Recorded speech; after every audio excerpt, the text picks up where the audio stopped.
Hey everyone, it's Michael Zapersky, and today I'm here with Andi Simon. Andy, welcome. It's a pleasure to be here. What fun. Yes, so I've enjoyed our conversations to this point, Andy, and one of the things that caught my attention early on, I guess probably in our first conversation, was that you are a corporate anthropologist. I want to explore more about that in just a moment. You focus a lot on cultural kind of change. You're a speaker, a podcaster, an author. You have a PhD in anthropology. And you're the CEO of Simon Associates Management Consultants, and you've been running that for 19 years. So by no means is being a consultant new to you. You've been featured in many publications, Forbes, Yahoo, CEO, World Magazine, and others. But let's start off for probably a lot of people. I mean, I certainly wasn't very aware of this or didn't have a clear understanding. What does a corporate anthropologist really mean? Well, it's interesting because I am an anthropologist, a cultural anthropologist, and I had done most of my research on how people immigrated, adapted, and changed. And most people understand anthropology as studying small scale societies, how people live their daily life. What don't we understand? What don't they understand? And we're curious. And when I left academics and went into business, I spent 20 years as an executive in financial services and healthcare. When I went to launch my company in 2002, my PR firm said to me, after listening to my story, "You're a corporate anthropologist that helps companies change." And I said, bingo. And so we made it up. And I'm perfectly happy creating a new market space. There are many, many business anthropologists now. It's becoming much more in vogue inside academic organizations to train people. But think about it. What is the difference between a small scale society, Samoa, and a business with many societies within it, or a family firm, which is often one culture and one society in it? These are organizations that use culture the way humans do to create the essence of who they are and to help them live every day in a very similar fashion. So when we work with mergers and acquisitions, which we often do, the clash comes from two different cultures, and they get really fast that these are small scale societies coming together. And I've enjoyed the journey for the last almost 20 years, in part because people say, what does an anthropologist do in corporate worlds? I said, we help them see things through a fresh lens. And that's what we would do in a small society. So that's my story. Yeah, and I mean, that's fascinating, Andy. It sounds like these days, so there's a lot more understanding the marketplace of what a corporate anthropologist does, or a business anthropologist, as you called it as well. But when you started almost 2 decades ago, there wasn't a clear understanding, right, of that term. Mm-hmm. For everyone who is with us right now and is thinking, well, maybe I'm not a corporate anthropologist, but I resonate with that because the work that I do and the area that I focus on is not truly understood by clients. Maybe the problem that I'm solving, clients don't think they're having that problem, but really, like, that is the core of the problem. Yes. So that they're seeing it differently. I'm very interested to know your journey. Like, how did you go about, what were the early steps or early kind of stages and steps that you took to educate, to make sure that those that you want to have an impact on understood what a corporate anthropologist was and how you were really suited to support them? Because I think that'll be helpful for others who are maybe facing kind of a similar challenge.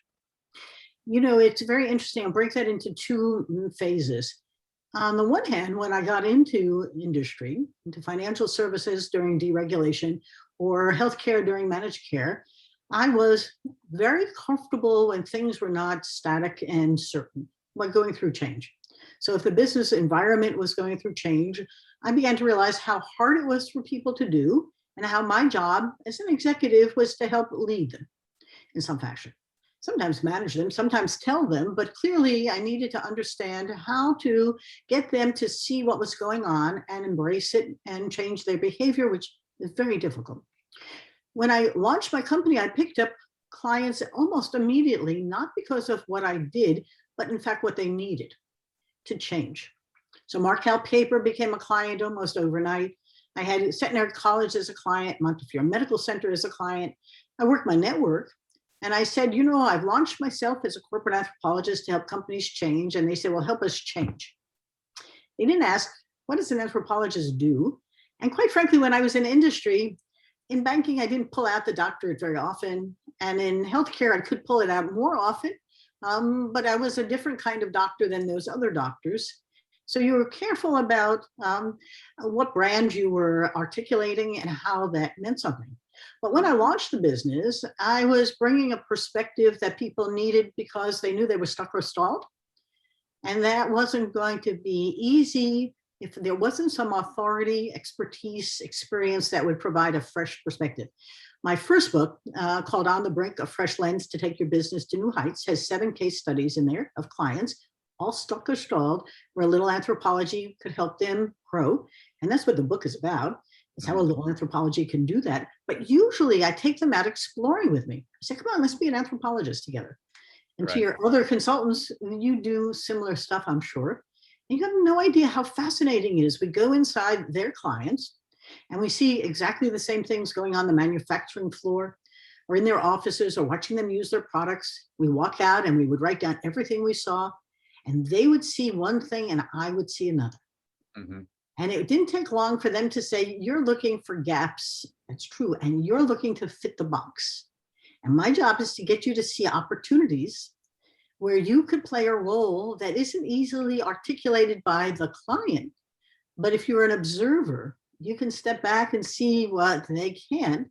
And as someone who's in the business, it's difficult for you as well. So that's the approach.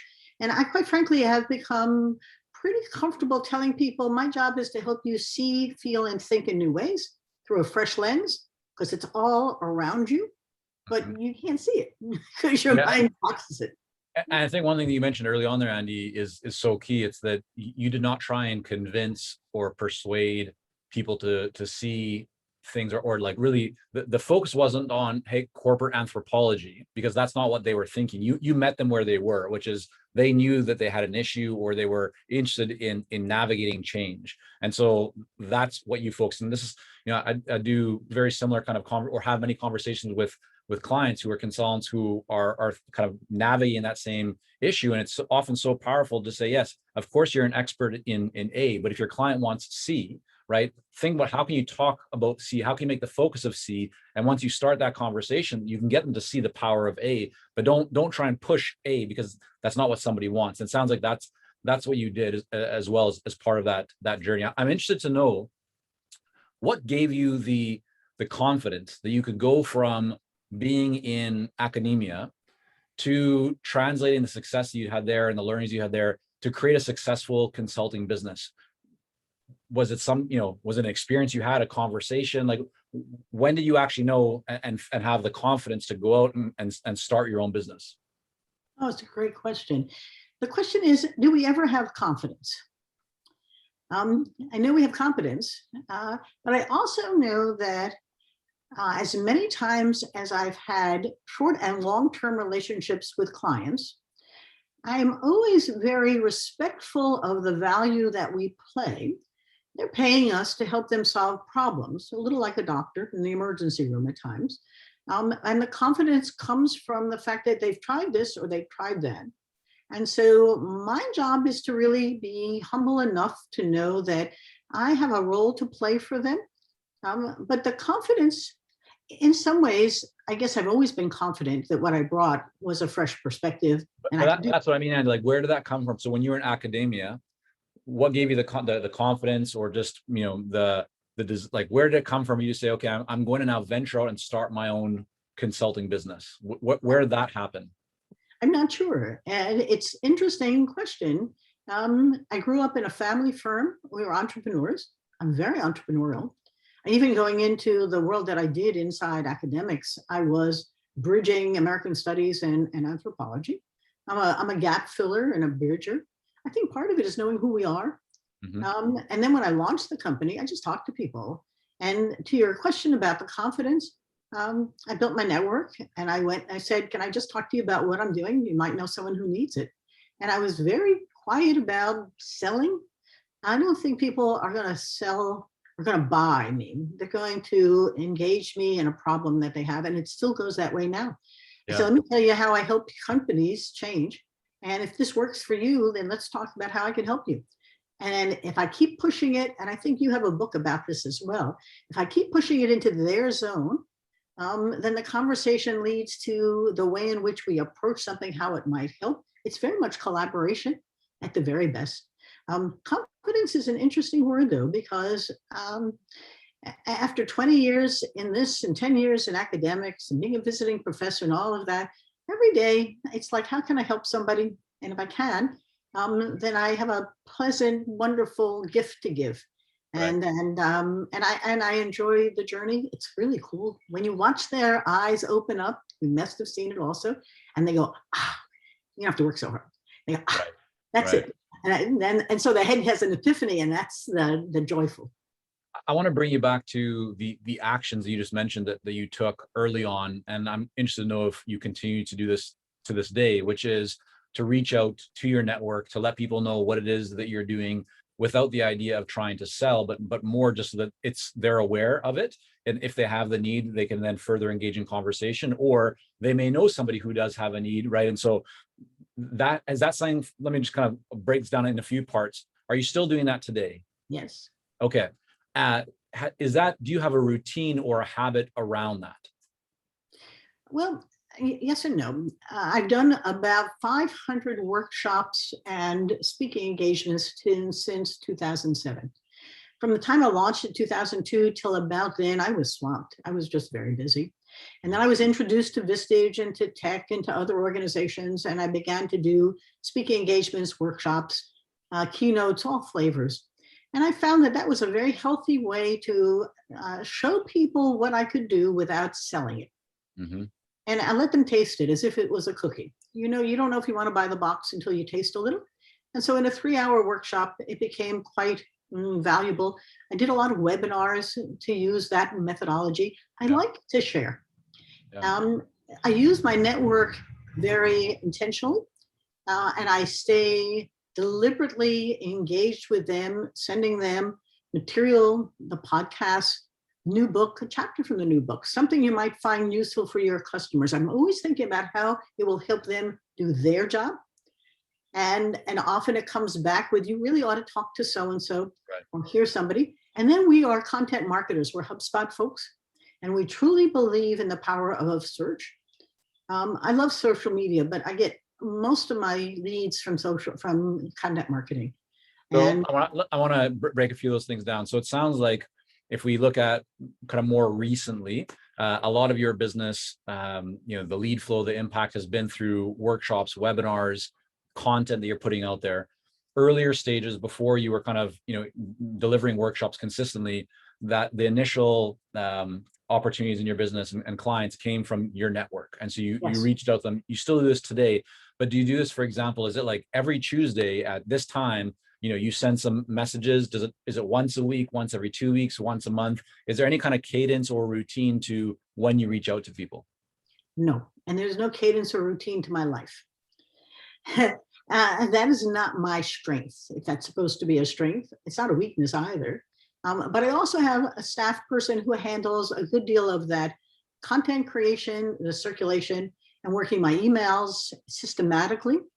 And my podcasts, I do 1 day a month. That's pretty rigorous. And then I have more than enough right now for 3 to 4 months. But I like that rigor because I have somebody who manages it for me. But I have staff in the support roles, and they allow me to then create the material, and they end up moving it out. But there are some key people. There's one gentleman, and we saw him 2 weeks ago for the first time post-pandemic. And we were talking about our experience together. And from the day I launched my company, that he's brought me 3 or 4 clients. And I've tried to bring him as well. And he becomes they understand what I can do and how to bring us the right match. And I understand for him as well. But I've been blessed. I think that the mix of things I've done and thinking about it outside in, not what I do, but what they need, has led me to a steady stream of very cool clients. One client I'm working with for 3 years now, I met him at a conference where I talked about culture change. And he was in the audience and he said, "Can we have drinks?" And next thing you know, I was doing a 2-day retreat, and then it turned into a full year, and now it's another year, and that's expanded. And those are the kind of clients that I can't work hard enough for.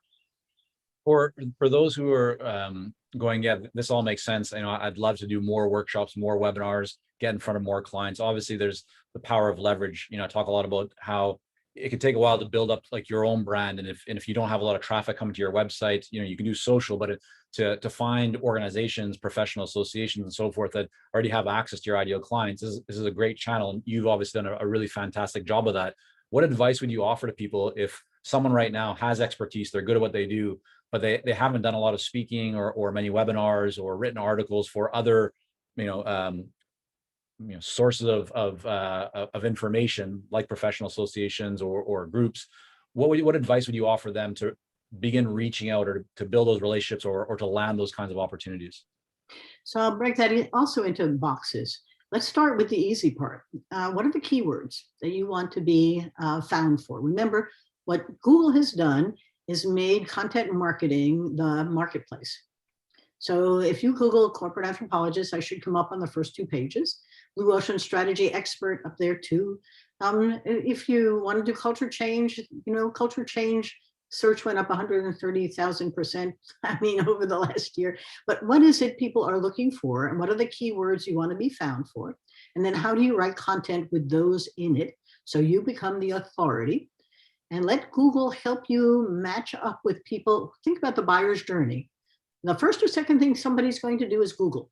Yeah. Who's the best person So for? Andy, sorry to jump in and interrupt, but I really want to focus on your experience of landing opportunities to do workshops or webinars for associations or organizations. What advice would you offer for that specifically? Well, I got introduced to Vistage through a client. Yeah. And I had no idea what I was doing. So I gave a 3-hour workshop. I got 5 high scores. And they introduced me to someone else who went on ChairNet, who went on somebody else. Is that a way of going? I have no idea. I mean, they are very a great organization with 25,000 members who are my target audience. And so I am, this year I have 30 of them.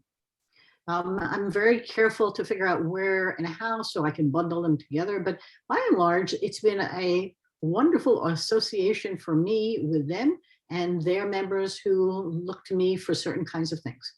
I focused, and I recommend focusing.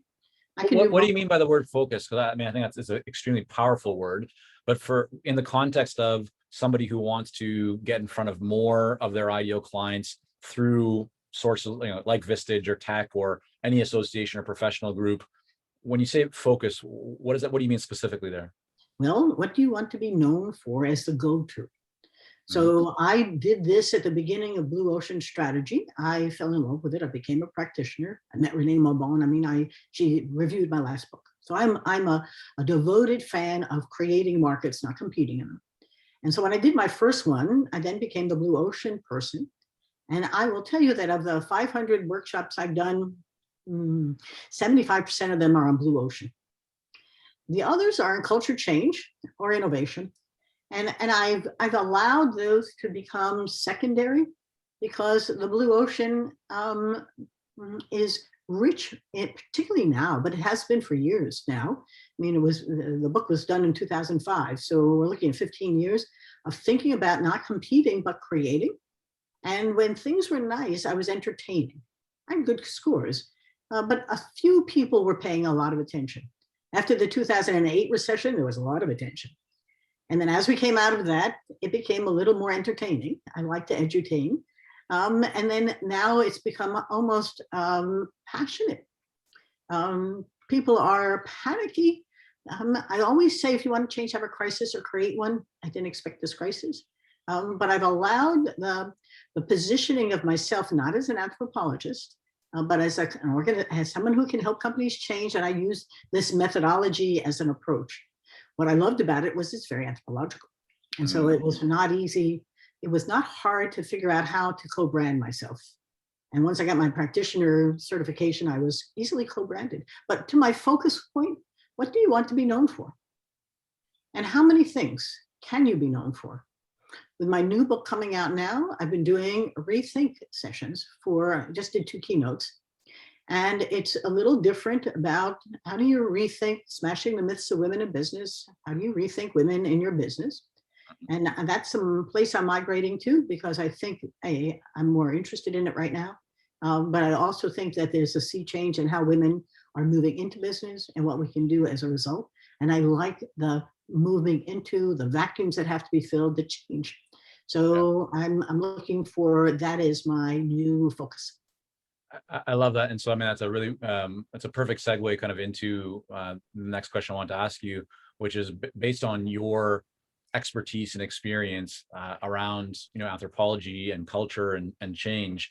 I'm very interested to know your perspective on the differences between and what you've noticed of men and women in how they operate, especially if we could connect that to the world of consulting or running, your own business. Is there any advice, I mean, specifically that you might offer to women on things that maybe come up more often? Like, maybe we can actually start. Are there any big challenges or areas that you think they feel some resistance around that you've encountered and you feel you have a better path forward that you could offer?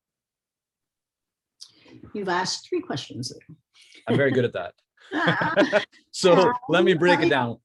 Common mistakes or challenges that you see women entrepreneurs, women consultants making. Let's start with that. Well, the first thing that I think women consultants should think about is, are they consultants or women consultants? Mm. I heard somebody the other day say, I don't want to be your diversity person. I'm a talented leader and I can handle the job. So think about that consultant as a consultant. And if you need to put a qualifier, are you going to put a qualifier around a male consultant? So the first thing that I'm urging organizations and society to stop doing is qualifying this in some fashion, expecting something special or different, better or worse, but not freeing them up from a gender. The same thing with a Black consultant or a Black woman. I mean, all of the adjectives or descriptors reflect our culture more than what you're buying. Now, it could be you are buying them because they come with a particular perspective, approach, or other kind of expertise or experience. But I'd rather you buy me as a corporate anthropologist. I didn't say I'm a woman corporate anthropologist. I really like to be successful on my own in that category. Now, what I do know, and I write about often, is women are different than men. And that's good. If you can appreciate the difference, they see things through different lenses often. And those can either be viewed as better or worse because of how you value it, not because of what it is. It's not inherently better or worse, it's what your value system is. And so we find, as I've been working with women leaders, they are thinking team collaboration, empowerment, engagement. I'm not going to say this in most cases. They are less on the competitive control command side. It's a different balance. But when I've worked with men who are CEOs of multi-companies, the command and control comes through. We study culture, and they can't quite figure out why their subsidiaries aren't always performing well. And they are tellers and sellers as opposed to collaborators and engagers. Different styles. Yeah. The right style at the right time is important, and whether it's a guy or a gal. The other thing that I often find is that women have, like Jane Fisher, who was brought into Citibank, worries me. She has done 3 turnarounds for Citibank. So by hiring her into that role, I wondered whether, I'm an ex-Citibanker, are they ready for a turnaround? Do we put us into that turnaround role? As I studied women who move into healthcare, CEO positions, higher ed CEO positions, I can only tell you how many times they said, well, the guy before me didn't do such a good job, so they brought me in to see if I can fix it and turn it around. I'm working with a couple now. And this kind of weird sexism isn't necessarily healthy for either the organization or for women leaders, consultants, or others. Now, I could also say, you might as well take advantage of it and see how to do it. I have a friend, an attorney, who tells a story about being on the compensation committee of her law firm. She was a partner. And the reviews came through, and the men said they had climbed the Empire State Building to save the damsel in distress and recover the $500 million for the client. The women said that they had worked with so-and-so and so-and-so in a team, and they were able to never have the client lose $500 million, but to save it before it ever happened. Whole different culture Yeah. and perception of how we go about doing things. Is either better? No. But are they different? Yes. And now the question becomes for you, whether it's your company or whatever, what kind of culture do you want? I have one friend, and she's a chapter in my new book, and Jamie went in to take a company that had been 3 years no growth, and in 9 months had started growing again, and just manages it differently, leads it differently, and is now building one of the most, I'll call, diverse, equitable, integrated, inclusive, belonging cultures. And I did a panel for her. The company's called Admentum, and it was fascinating to listen to the men and the women talk about the transformation going on and how she leads through collaboration. She has her 3 objectives for the year. We focus on what our purpose is, and we all combine and we get done. I mean, it starts at the top, but it goes down and comes up again. So that's my story. No, I mean, I think it's very powerful because, as you said, it's not necessarily about one thing being better than the other. It's different, and regardless of what your view is or who you are or what you believe, right? If you're looking to build a business, starting first on getting clear about like what your values are, right? What you want to communicate, but also understanding from a marketing perspective, right, and a content perspective, like really knowing who you're talking to. So one message in terms of priorities, if that's folks for, let's say, a male CEO, it might be a completely different set of priorities for, let's say, a female CEO. Both could be great. They're just different. So understanding that, I think, is a very powerful way to differentiate. Because maybe another consultant, your competitor, likely isn't doing that kind of differentiation, or isn't being so thoughtful about their content or their marketing. And if you can do that, and you can have that focus, as you said, Andy, that is a really powerful way to create more distinction, more differentiation, and to have a message that better resonates with those you truly want to build a relationship with. So I think that's really fantastic. Are there other mindsets or anything else that you found that typically confront women or are more challenging, let's say, for a woman than for a man? Anything else that stands out? 'Cause I know we have a lot of female listeners as well, and I'd love to hear your perspective on this. When you work inside a company to help them, I'll put it into the context of what I do, to help them change. It is interesting to see which among those that you've got to work with are open and responsive and looking for insights on how to, and those who sit there like this, who are resistors. And we do know that the resistance to change is a human phenomenon. I'm not going to say the guys are more comfortable with the habits they have and more fearful of the unfamiliar than the women, but I often find that to be the case. And then I find the women trying to move the guys along, and we become collaborators on how to make the changes comfortable and familiar. Remember, the mind likes the familiar. It likes the story that's in there. It's less about which gender you are than your mind. But I also notice that some are much more open to the unfamiliar and others are much more resistant to them. And I forgive their minds, because the minute I go in to change them, they immediately shut down. The cortisol is flowing through, and they say, no, that's not the way we do it. I said, but we have to change. And often they even say, of course we do, and then not change anything. So it's an interesting time. One thing I do, and this is a half an answer to your question, is that I tell people this is like theater. And their organization is a platform and a stage, and everybody's got a role to play. And so take a look as if you were the audience at who's playing which role and how, because the metaphor makes it less of a sting, more of an experience. Now, how would you like to change? What do you want the women to be playing? You want them into be stereotype roles or into collaborative roles? You want them to be leaders? What are the guys going to do? How is the conversation to be intelligent so that they can, in fact, hear each other? And then how are you going to, where are they going to stand and sit? The cubicles are good and bad. If you are all in cubicles, just watch the dynamics of who hangs out with who. I've had too many meetings where there's a solo woman and nobody talks to her. Mhm. And she has to figure out how to get engagement when the guys are all sharing their stories or war stories over the weekend about which teams won which games. And did you see the guy who got hit with the pitch and broke his nose? And the gals are watching the dynamics and trying to figure out who can I talk to?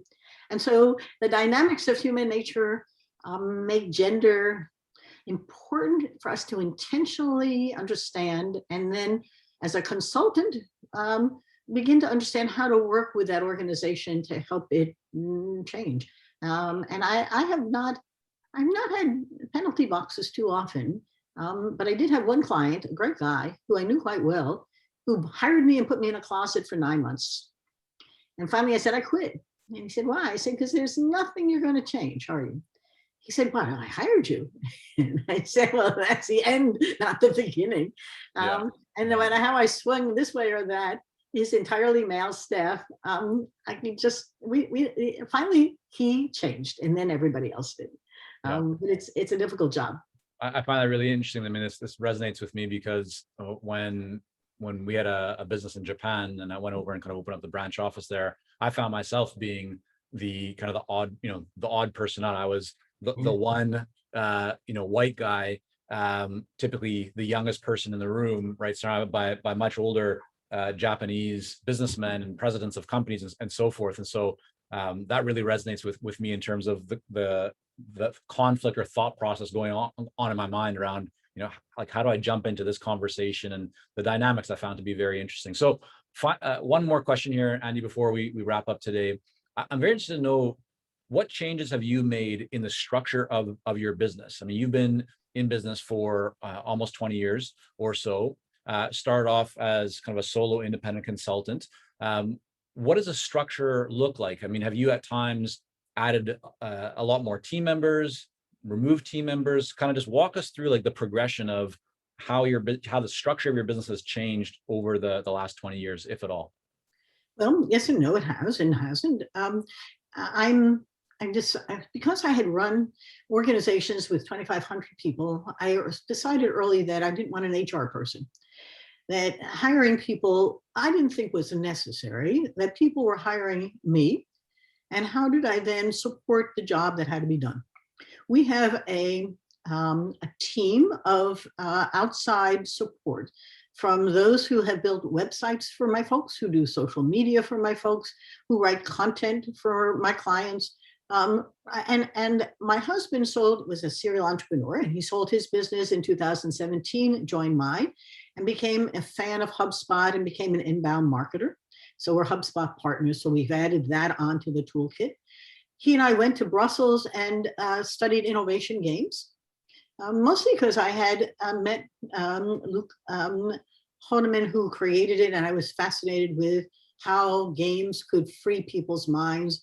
And so we went and we spent 4 days in Brussels studying games with a bunch of Europeans who spoke 4 languages, and that was interesting. So we added that into our toolkit. And then I added Blue Ocean Strategy on when I met Renee Wabon. So I've added tools to an anthropologist approach to help companies see things through a fresh lens and then do something. And my last thought is, part of it is understanding what you need, and then part of it is helping them do it. So often I've been with a bunch of hospitals 3 and 4 years to help them implement it.